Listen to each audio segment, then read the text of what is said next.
ҳамеша дар хотир дошта бош, ки ту як бор ба дунё меоӣ. ҳаёте ки ту дорӣ, ин ҳаёти туст.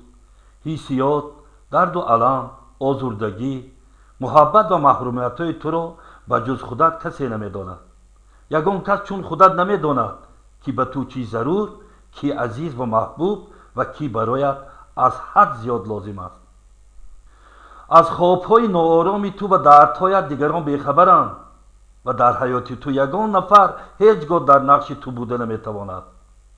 чун режиссёри театр тарзи ҳаётатро худат бояд таҳризӣ кунӣ. дониста бош, дар ҳаёт дидан, сухан гуфтан, занг задан, доду фарёд кардан, ранҷу азоб кашидан, интизор шудан, нафрат кардан, дилгир шудан, касеро дастгирӣ намудан, хандидан, гиристан ва орзу карданро худат бояд муайян бикунӣ ва қарори зарурӣ барорӣ. зеро касе чун ту аз ҳаётат бохабар нест ва ту медонӣ ки дар куҷои пои ту пойафзолат тангӣ мекунад. ва дониста бош, ба ту ҳаёт як бор дода мешавад ва он ҳаёт ҳаёти туст.